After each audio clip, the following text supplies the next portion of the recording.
राहुल बाबा ने बड़ी यात्रा करी, देश भर में पैदल चले, अच्छा ही किया।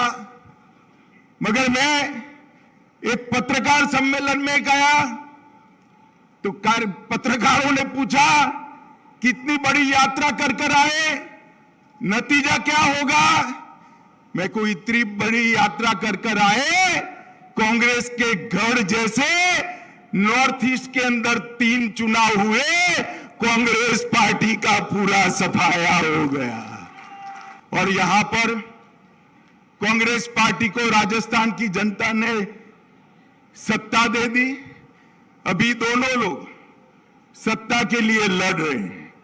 गहलोत जी लड़ रहे हैं, उतरना नहीं चाहता।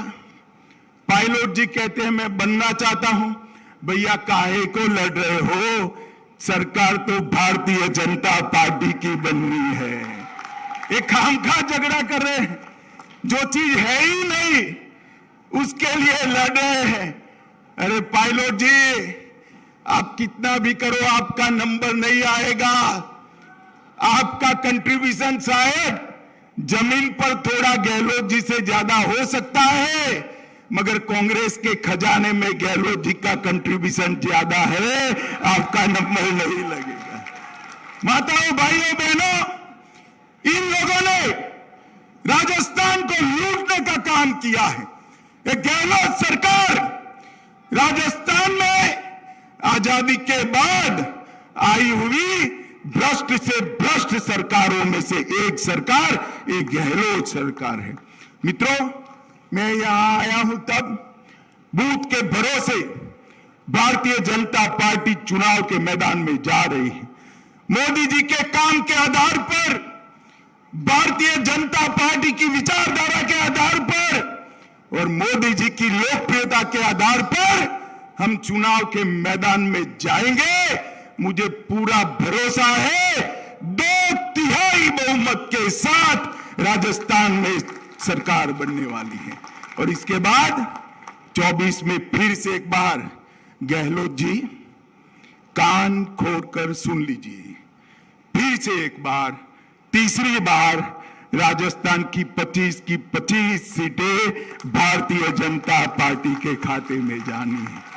माताओं, भाइयों, बहनों, सशक्त मंडल, सक्रिय बूथ और पन्ना प्रमुख की उपस्थिति कोई हरा नहीं सकता। भारतीय जनता पार्टी को विजय अपना निश्चित है।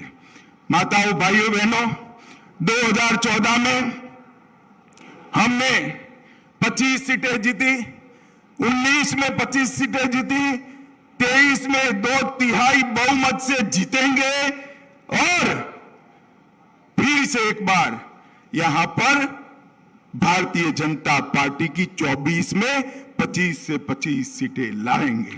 मित्रों, अभी अभी वसुंधरा जी ने कहा कि विकास के बहुत काम किए हैं। उन्होंने लॉ एंड ऑर्डर की सिचुएशन की। वसुंधरा जी थोड़ी लिहाज रखने वाली नेत्री है हमारी।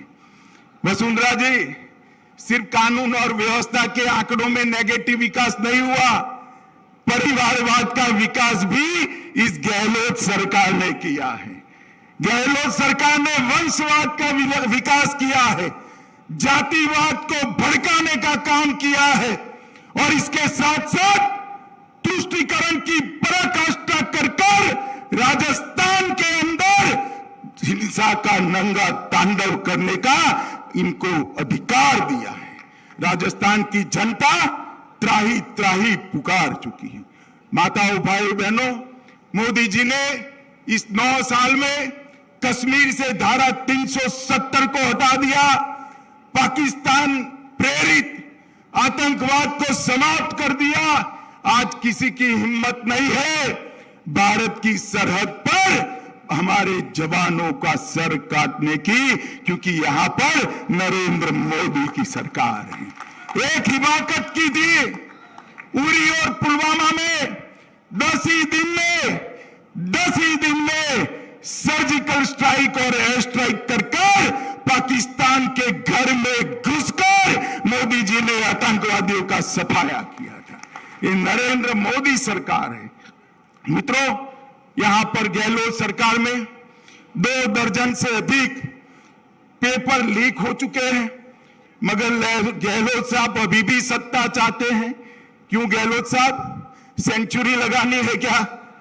राजस्थान की जनता आपको अब मौका नहीं दे सकती। हर क्राइम के हर हेड के अंदर नए रिकॉर्ड बने हैं, और इसके साथ साथ महिलाओं के साथ अत्याचार के मामले खूब बढ़े हैं।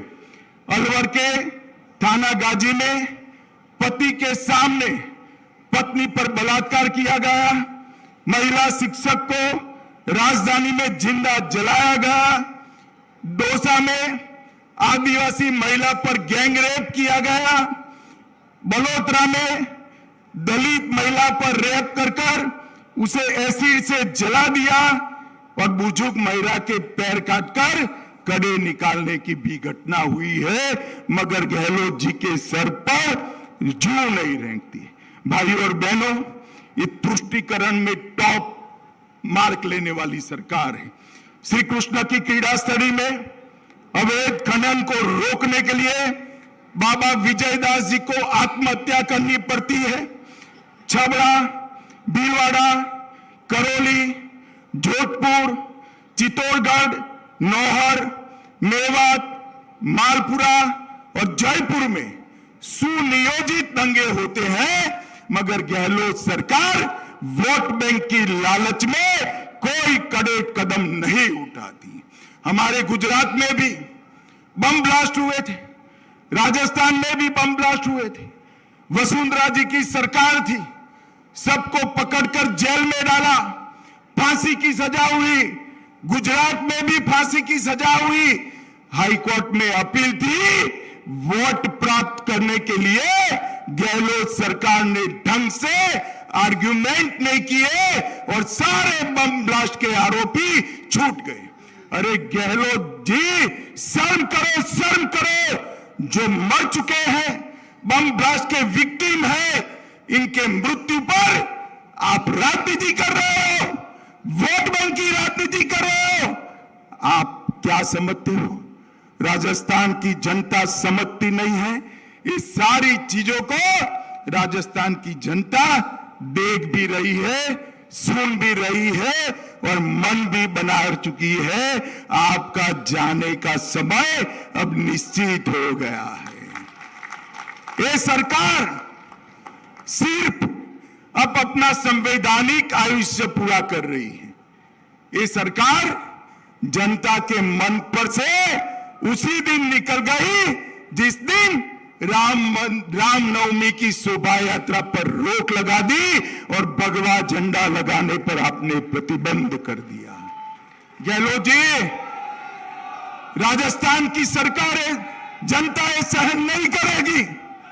आपकी तुष्टीकरण की राजनीति का चप्पे चप्पे पर वोट देकर जवाब देगी।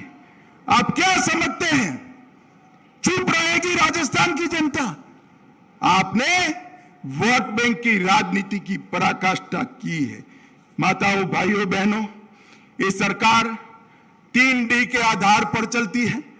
पहला डी दंगे का डी है, दूसरा डी महिलाओं से दुर्व्यवहार का डी है और तीसरा डी दलितों पर अत्याचार का डी है। ये 3D सरकार राजस्थान की जनता अब नहीं रहने देगी।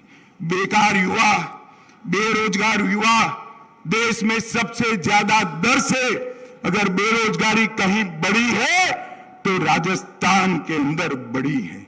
मित्रों, ये पायलट जी कोई भी बहाना कर यहां पर धरने पर बैठ जाए, मगर समझ लो कांग्रेस पार्टी में मैं पायलट जी को भी कहने आया हूं, आपका नंबर पायलट जी कभी नहीं लगेगा, क्योंकि मैंने कहा उस तरह से कांग्रेस के खजाने में कंट्रीब्यूशन आपका कम है, आप कर नहीं सकते हो।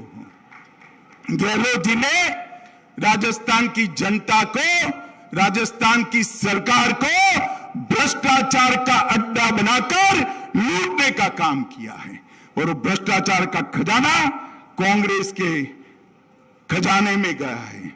मित्रों, मोदी सरकार ने राजस्थान के अंदर ढेर सारा विकास किया है। राजस्थान के अंदर कई सारे इंफ्रास्ट्रक्चर के काम किए हैं, जन औषधि केंद्र बनाए हैं। लगभग कपास और धान की एमएसपी, धान में 2040 रुपया, कपास में 6080 रुपया करी। राज्य मार्ग और मुख्य विकास कार्य के लिए 1600 किलोमीटर सड़क दी है। 80 लाख किसानों को किसान सम्मान निधि दी है।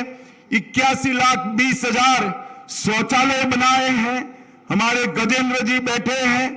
जल जीवन मिशन के अंदर 4272 करोड़ रुपया खर्च कर ताली बजा दो एक बार गजेंद्र के लिए। 4200 करोड़ रुपया खर्च कर राजस्थान के हर धानी में, हर गांव में, हर घर में पानी पहुंचाने का काम किया है। लगभग 1228 किलोमीटर की सड़कें समाप्त हो चुकी है और हर घर में शौचालय भी बना है। भाइयों बहनों में